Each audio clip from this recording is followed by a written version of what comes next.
In this episode of the Musicbed Podcast, we sit down with director Leo Aguirre. He's represented by Stink Films and has worked with brands like Nike, Spotify, Converse, and Patron. He's also directed music videos for artists like James Blake and River Tiber. But you also want to be the stupidest person in the room. Yeah. You know, that's kind of like a philosophy. I think that's been really important for me, is having everyone that's around you be way better at what they do than you. If I think that I'm the best person in the room, then I think the project's only going to be as good as me. And that's advice that I got from a friend a while back. He was like, you want to make sure that you're working with people that are going to like elevate the project way beyond any way that you thought you could elevate it yourself.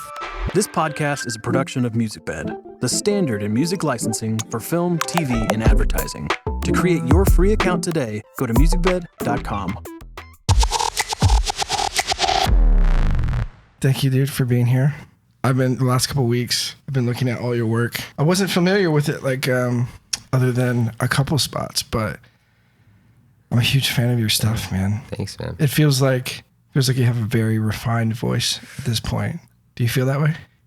I feel like I'm still like figuring that out, or like discovering kind of the things that I'm like gravitating towards. How do you differentiate between what you show and, I don't want to call them money jobs because I don't think you, especially you, I don't think you approach it like that. But like, what does that job or that project have to have or have to feel like for you to add it to your website or promote it yourself? I've been more cognizant of it, and I think you become aware of it as well as you're growing. That there are projects that you want to do more of, yeah, and you ideally share projects like that more. Yeah. As opposed to the ones that you don't want to do more of. Were you ever stuck with doing a certain type of work for a while? Yeah. I was, so before I started directing, I was editing a lot. I used to edit at an ad agency. So I was like editing a lot of like Popeyes chicken and like Southwest Airlines stuff. I was at GST&M, and that was really a great learning experience. It was really cool to see kind of how it all worked from the inside. But I was doing that for a while before I could make the leap. And then through like a series of things, there was like a spec that I'd done, and it just kind of dominoed. But I was doing a lot of editing work, and then in directing wise, I think the docu style, the elevated docu style is always something people want to see. But I'm trying to move more into like scripted stuff now. Yeah. So working on like narrative stuff. Yeah. Yeah. There is a ability to make a pretty good living at doing commercials. Sometimes it feels like it's hard to get out of that sometimes, you know? Mm-hmm. How do you sort of prioritize doing the shorts and passion projects and stuff like that? I see any project as like an opportunity to practice the craft, really, sure. You know, and sharpen it. And working with people who are also developing as well, I think is really important for me, because I think that it's really important to have this community around it. There are projects that you might not want to take because, you know, creatively they're not super fulfilling. But I think that you also have to see it as an opportunity to buy yourself time to work on the things that you want to work on sometimes. Mm-hmm. And I think that that's kind of how I've been approaching it. Yeah. Do you find it hard to say no to things though? I think yes, in every aspect of my life. Yeah. Yeah. I'm a person that you'll bug me enough and convince me to go out even though I'm exhausted. I have a hard time saying no. I'm working on that. But yeah, job Where do you think that comes from though? I'm like a people pleaser sometimes. Yeah. I think. Yeah. Do you have a fear of saying no out of like relevance? Right. A friend of mine was telling me, he's like, he said, you know, we want to say no, but we also want to feel wanted. It's funny because it's funny when you say, I'm going to take a break, and then you think, I haven't been asked to do a job for like a month or two. Yeah. But yeah, there have been periods, you know, when I first signed, there was a period where I didn't see any work for like 4 or 5 months, and it was kind of anxiety inducing because I thought, you know, did I make the wrong choice? Am I at a company that's too big for me? And I think that that's something that I called other directors about, and they were like, yeah, sometimes you do sign to a place where you're like a small fish, and you have to be very aware of that, and you have to think about where you sit in that roster. And for a while I thought, damn, you know, but also the reps, you know, they talk to you, and I voiced it early on, and they were like, you know, it takes a while to get going. You know, they've had to pitch you to agencies, and it's a whole process. Yeah. At the time that I signed with Stink, I also didn't have like a ton of commercial work, so it was hard to get the first few projects under my belt. What do you think the turning point with that relationship was, that where you started to see the work? Like, was Was it one piece of work that you got to create, or was it just time? Like, what was the turning point? I think it was time, and I think people becoming familiar with your reel, and also just reps, making sure that they're pushing you and that they're selling you the right way. How do you do that? So those conversations look like basically talking about what kind of work or what kind of boards I've been seeing, over the past 3 months or so, and then what kind of jobs we've done, and then saying, do we want to do more of that? Not really. Yeah. What is it that you're trying to do more of? And I think that there's also, you have to understand, I guess, the frustrations that you might experience when you're in this field and industry, and especially in advertising, is you want to go do jobs that you don't have the reel for. Yep. Which is smart. Very smart. And I think that is something that you have to be highly aware of. So right now, are you going, I want to be making movies. Can I get more dialogue spots? Yeah. So I think right now I'm trying to lean more into like dialogue and more scripted stuff. Yeah. But Which is hard when you're not a comedic director. Right. You know what I'm saying? Yeah. I was up for this job recently that was it was like dialogue driven, and it was like really simple, and it was comedic, but the way that we wanted to do it was just let it be more grounded and kind of dry. Yeah. And I didn't get the job, but I thought, like it was exciting for me to work on. I realized that I poured myself into it like way more than I would, a job that's purely just like going to be visual. Right. I also am recognizing that I want to do those things, and I don't need to do those for anybody else. Like I can also, I have a short that I'm going to produce soon or to direct soon, and it's like I want to go do that for myself, where I don't have to deal with like notes and stuff like that. Coming from Texas. Did you grow up in Austin? I grew up in El Paso. I spent like almost 8 years in Austin before moving here to New York. But I grew up in El Paso and Ciudad Juarez. I grew up on the border. Is there parts of that you bring into your work that you can recognize and analyze now? I think that there's an aspect to every project, or at least the projects that might be more personal to me, that deal with, I guess, a dimensionality of a character, or maybe an identity, like I think that that's one thing that I really care about. I think that there is a tendency to look at like the Mexican American experience in like a very one-dimensional way in the advertising world. It's like, we want this, we want like a reggaeton track on it, we want this.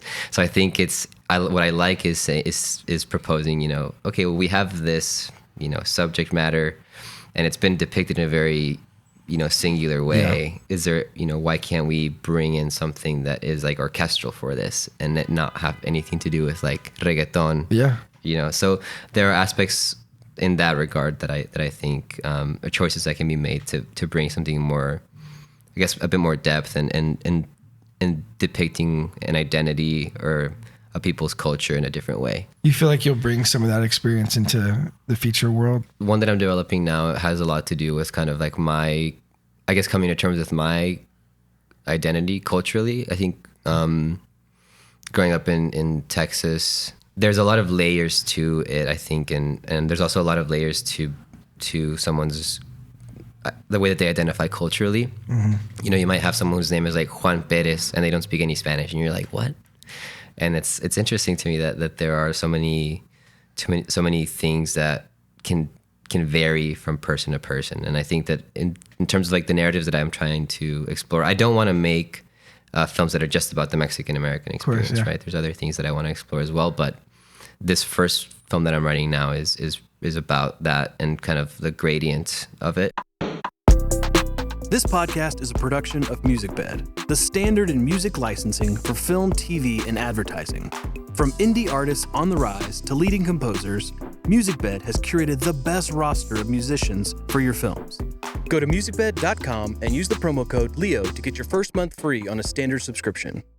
I also feel like your work doesn't need to be always a reflection of you. Like I feel like I'm a complete idiot with my friends sometimes, and I'm just like making fart jokes and you're exactly. you don't have to always be a reflection of your work. And I think that there's things that you gravitate towards that might not be, I've had weirdly like people approach me like, your work's kind of dark. Like, are you like okay? I'm like, I'm fine. There's just things that I like to, there's themes that you like to explore in your work, and I don't think that it needs to be always a reflection of you. There's also things that I think I've made that are lighter, but Yeah, it's funny. I had a job recently that was for a client that was really, there was supposed to be like a lightness to it, but then the client, the agency was like, oh, we want to make this really humanistic and da-da. And basically they looked at my work and they were like, it's really dark. Like visually, it's like, there's a lot of dark imagery. And I was like, well, you know, there's like naturalism to it. You know, it's not like every room you walk into is like front lit and it was just walking this line the whole job, which I'm sure you've had happen before, of like, is this too dark? And it's a night scene. They're like sitting in a living room and there's a practical lamp next to them. Like it's not gonna be a, you know. It's also such a killer when you bring in an amazing DP who knows what they're doing. And knows how to make things quote unquote dark, you know, but it's still there, and then you get like over the radio, you get asked to brighten it up, and you have to just look at the DP and decide how you're going to like go over there and say like they think it's too dark. When it's like, this is like, I'm sure you work with incredibly successful DPs who have done some of the biggest advertising or movies in the world. You know what I mean? And it's like, it still happens no matter what. It never fails. Yeah, I had a job, and I won't mention who was on it. It was a DP who I respect a lot. And he's like one of my favorite like narrative DPs. And we were doing this this piece, and one of the talent was just like, she was a celebrity talent. It's just like, I don't like the way I'm being lit. It became like kind of like an hour-long thing where it was like, well, like there was a treatment, and this is kind of the look for the spot. And you know, and everyone else is okay with it. Like every other celebrity does, and this is like okay with it. So, and then, but you have a DP that's like, you know, like world renowned. They're artists in their own right. And I think it's also your job as a director to kind of say like, hey, like, you know, I understand that you are contractually, or maybe not even contractually, but you like to be lit, you know, front lit with like, you know, specific diffusion and stuff. And at certain degrees. And, but it's like, I think that those things need to be discussed beforehand, because I think when you get that, you were just talking about your job, like you get thrown into this. Well, that's the problem, is you do discuss it. Like somebody mentioned it to them, like here's a lookbook, right? And they decide to look at it or not, you know. But they agreed to do it. They agreed, you know. Yeah. But you're totally right. Like, I mean, is there any tricks that you have to sort of negate some of those conversations that maybe come up? I do one thing where you just brighten the monitors up. Yeah, just brighten the monitors a little bit. Whatever TVs they're using, just ask VTR to just crank it. Crank it. Crank it. I mean, you know, the funny thing is that oftentimes like that information is always there, and like it is, you know, nobody that's on that job is there to make this look bad. Of course. And people are vetted for this reason, you know.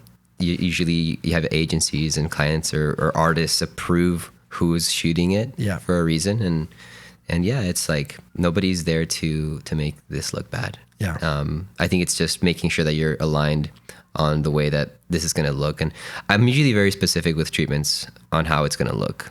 And if there are qualms, then, you know, I'll even go further and make like a mood board and say like, hey, I'm just bringing this to your attention now because this is the look that we're going for. Everyone's on board. Cool. And then that point, it's like, we've talked about it. We know what it's going to look like. I think that's a way to kind of ease everyone's mind. Bring me through your sort of step-by-step. You get a brief in. What do you do first in the treatment process? Like, kind of bring me through all the way your treatment process. Well, first I like to ask them, you know, when you get on that call, on the agency call, you ask them like, well, what are you guys wanting to take away from it? Like, what's your goal with it? You've spent this amount of time with this project. And I usually like to, before that, because usually, you know, you get the brief before the call, and I'd also just jot ideas down just right off the bat that come to mind. And if there's flexibility for rewrites on certain things, because I think sometimes, you know, you're so in the advertising world, and I've witnessed it from the inside, is you see how decisions are being made at such a fast pace that sometimes the concept's becoming diluted. Right. Because they just want to get it done. They just need to sell it through. Right. Yeah. So I think that it's important to always I like to come to the table with ideas as well and seeing if there's anything that they are open to. And sometimes they're like, the script is locked and like, that's that. Yeah. And sometimes they're like, we're open to a rewrite, and that's always fun. But I'll have the call, and then usually I'll take a few hours to like just listen to music. And then also just thinking about the first image. Really, that's like a thing that I really care about, is what's the first thing that people are going to see when they see this spot. Because I think that we're so saturated with like all the work that we see. You know, you're on YouTube, and like our job is to like take away 6 seconds of people's lives when they look up how to patch a hole in their wall on YouTube, right? Yeah. So you want to make it sound so glorious, right? Sure. So you want to present something that's gonna kind of be like a little bit of a like, wait a second, like what am I looking at, right? It's kind of like posing a question. I really like the idea of starting projects with an image that just like grabs you. Yeah. Because I've been that person that's like, oh, this 6 second spot, like skip, you know. But then I have occasionally been the person that's like, wait, like what is this? Right. Or, you know, sometimes there's like something that grabs you. Can you identify what that is that grabs you? Funny enough, it's for me it's like a sound thing. It's is silence, or like diegetic sound, when I'm not getting bombarded with music right off the bat. And that's something that I really, such a good point. Something that I like talk to a lot about, like the agencies, or talk to agencies a lot about, is like, we don't have to start with this like blaring music, because immediately people just like tune out. They're like, okay, commercial or like advertisement. So, that's interesting. Diegetic sound can just be more cinematic in some way. Yeah. You know? I think that's actually coming back to it. Maybe that's something that I think I can recognize in all of my work, is like, I don't like to start with music. That's such a good, that's such a good takeaway, dude.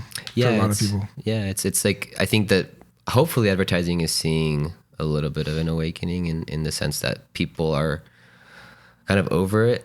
Yeah. You know, and like they want things that are real, and that was the thing with the Red Wing spot as well, was the whole take on it was, you know, when you're watching a game on TV or something, and then Labor Day's coming up, you get like a JCPenney spot or like something. It's like, this Labor Day, this is the discount. So the team came to us and they were like, we want to just flip that on its head. And it's like just diegetic audio.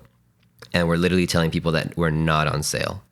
Yeah. So they were like, one shot and it's just completely silent and it's just immersive. This Labor Day, expect no promotions, no discounts, no sales, no special deals at all. Just the same full-priced, high-quality boots. And it stops you because when you're, you know, even when I'm home and my grandparents are watching something on TV. Also, my grandpa watches like Telemundo. Yeah. And that's like the loudest advertising you'll ever hear. They like crank it up. So, but yeah, if you hear silence, you're like, wait, why is there no person like yelling on the TV? So I think it's nice to think about that when you're like that first image, and then also what you're experiencing those first few seconds of a spot. So I think about that a lot. I think about how it's going to open and how you're going to grab an audience, a viewer. So when you start writing, where do you usually start? Well, actually, so I like to co-write. I like to co-write. Yeah. You have like your person? Yeah, I have a person that I like to go to really often. He's a screenwriter as well. So he's always challenging. You know, we'll get on a call and we'll like work through it together, and we both jam on it. I think it's important to have somebody that's like, that's cool, but like, what if you did that? Like, what if you flipped it and did this? And so I think that that's one thing that I've, you know, a lot of people might kind of frown upon, like having like a co-writer for a commercial. And there have been jobs that I've written from start to finish. It's also like a timeline thing, because sometimes he's not available and I have to just kind of like jam on something for 48 hours straight and not sleep. And is Stink's usually like paying for him to like punch up writing, or is he just doing it as a homie? Or so he's not punching it up as much as like we're both kind of writing on it. I usually do the punching up, which is funny. So we'll talk, we'll get on a call, and I'm like, hey, I think, you know, this is kind of what I'm thinking. What do you think about this? And I think it's kind of, for him and I, it's like we're just bouncing ideas back and forth. Yeah.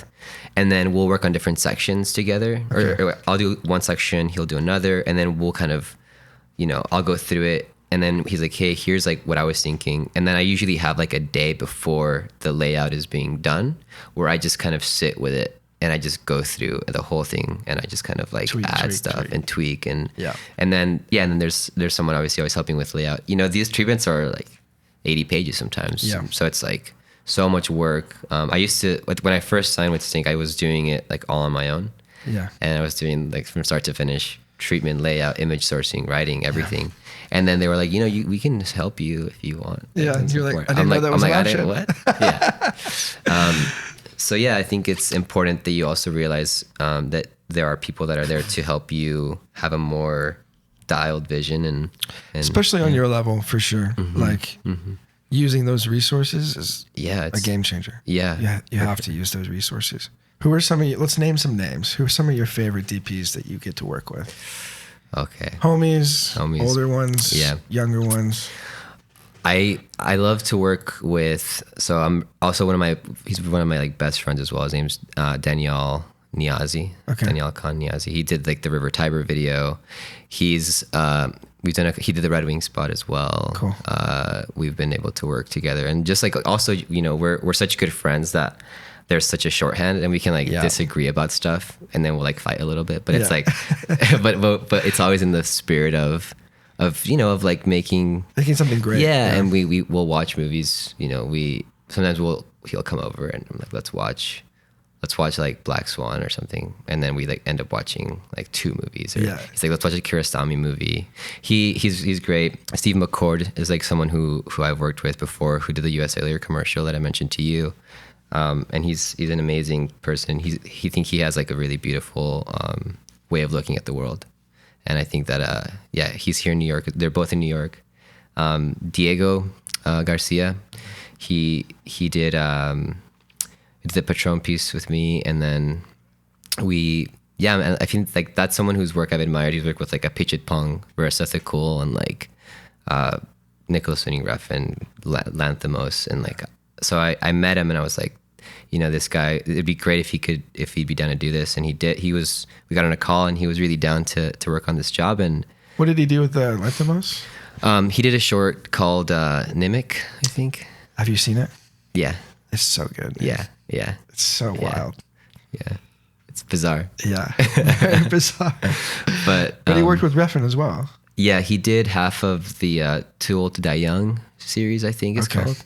Yeah. And then I think Kanji did the other half. So like to think about like that echelon of DPs, it's really, so I think, I worked with him, and initially I was like, man, this guy's like such a badass. What's he doing like on this job with me? And then we just ended up becoming really good friends, and realizing that we were both into like very specific ambient artists from like Japan, or like techno and stuff like that. So then it's become like a nice friendship that I've had with him, and so there's Cole Graham is another guy who I love. Yeah, Cole's great. I think that all of them have one thing in common, and I think that it is that they know when it's time to like dive in and like get into this flow and work and collaborate. And they're all very collaborative people, Well, what do you go in with to a scene? You've scouted it. People are coming off the truck. What are the things that you say first? I usually try to be pretty dialed about what we're shooting. I like to storyboard pretty specific. So it's on the scouts, I bring my camera, they'll bring theirs. And like, we're both shooting frames, and then we'll like talk about like what we're thinking about, essentially distilling everything that we've looked at independently. And then saying like, what is the best option? What is the frame that we like the most? And that's how I work with everyone. I think every DP, I've been very lucky and very fortunate to work with DPs that I've really enjoyed. But you also want to be the stupidest person in the room. Yeah. That's kind of like a philosophy. I think that's been really important for me, is having everyone that's around you be way better at what they do than you. Like I could think that I'm a better DP, but I know that there are people that are way more talented than me at that. And if I'm if I think that I'm the best person in the room, then I think the project's only going to be as good as me. And that's advice that I got from a friend a while back. He was like, you want to make sure that you're working with people that are going to like elevate the project way beyond any way that you thought you could elevate it yourself. If you're making every decision, you need people that are like, actually, I feel like this wallpaper is not going to work. I think you should really think about this. And I think that that's been really, really great about working with even with production designers that are like pushing you in that regard and stuff. Well, dude, let's talk about features real quick. How far away are you from diving into your first feature? Do you feel like? Yeah, I have the goal is to have a full first draft of this by the end of next month. I feel good about where it's headed. I think that sometimes I've had some false starts with some ideas before, and you kind of like, and then it's funny because I think that the gestation process is you kind of find something that you really like and that you want to explore, and then you kind of get like 20 pages in, and then you're like, this is a little thin. Yeah. And then, but then you come back to it, and then you're like, oh wait, I figured out a way to get around it. Dude, I think that almost should be almost like a mandatory thing where you like, I have a co-writer that I work with, and every single time we finish something, we put it away for like, some things we put away for 6 months. Yeah, come back to it, yeah. And then come back to it and you're like, this is shit, but I know how to fix it. Yeah. Like you just see it very clearly.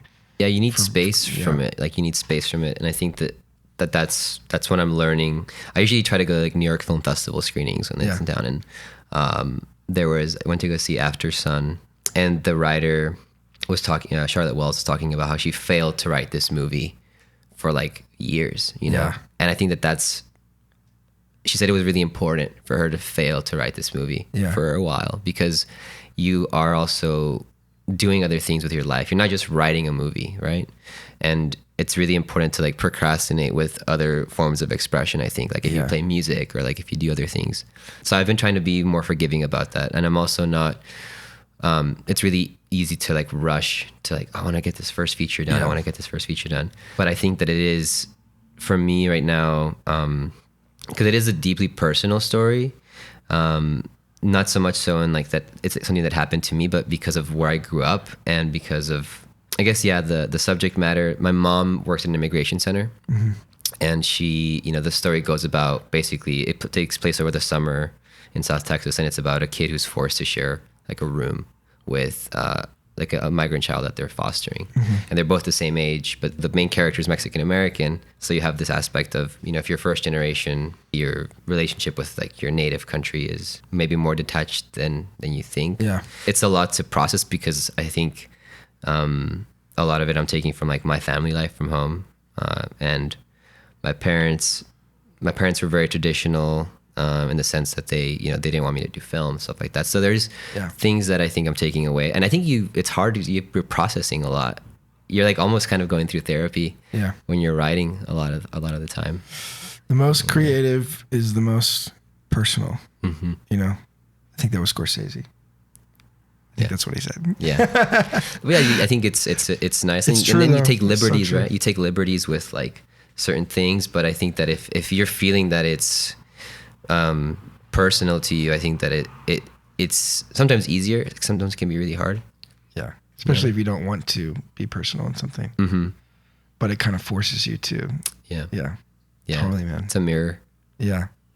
I love being reminded with certain films that it has a creator behind it. I love films that you can see the making of it. You know what I mean? For someone like me, like when I feel, someone's energy in the movie, I connect with it so much harder. But those are my favorite movies.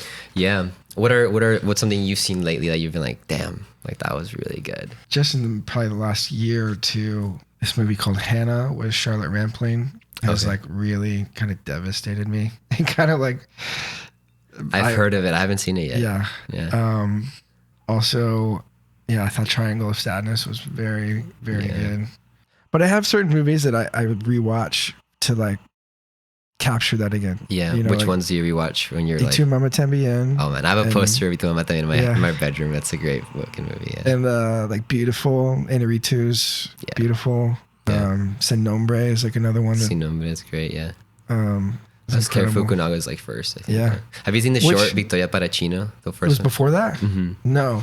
But I always, when I watched Sin Nombre, I'm like, this is an impossible movie to make. Yeah. On top of a train, physically moving. Yeah. It's not like some tricks. They did like some they did some stuff with like some semi trailers that they're pulling. They're pulling. They like It looks like it's going so fast though. Sometimes. It's crazy. I think Prisoners is another one of those. Like Denny, there's Aronofsky, there's Denny, there's, you know, there's just like this canon of that I feel like Darren Aronofsky, I mean, not Darren C. in France and stuff like, there's people that I just feel like these are my people, like Steve McQueen, you know, but they tend to be more serious movies, you know, there's a lot of like them in it, you know, these people who are able to put themselves into every scene and, you know, it's magic, dude. Yeah. I get obsessed. I am obsessed with it. Yeah. I'm sure you are too. Yeah. No, those are all like in the canon for sure. Yeah. Yeah. What are yours? I think Y Tu Mamá También is like such a powerful You say it much better than I do. You got it. No, I think I mean, Cuarón and Iñárritu are, you know, they're great. It's funny because I like learned recently that they like also they did a lot of advertising before they made movies. Yeah. And Cuarón like had a production company in Mexico City, right? Yeah, I think Iñárritu was like the head of an agency for a while. He was working like a radio host and like an agency for a while, and then it's like, all right. It's funny how those histories kind of disappear from the lore. You know, I don't know how they cover that stuff up to like. You see their commercials. Their commercials are great. They have some cool commercials. I mean, Iñárritu's commercials are insane. Yeah. I think that's another thing is reminding yourself that people like Derek Cianfrance also do commercials and like seeing their, you know, you gotta eat. And I think that for a long time I was very like, I had friends that were like, oh, you can't, like you're selling out to the commercial world. And it's like, well, I mean, it's not really selling out. It's kind of buying yourself a little bit of time. And I mean, you're buying yourself time.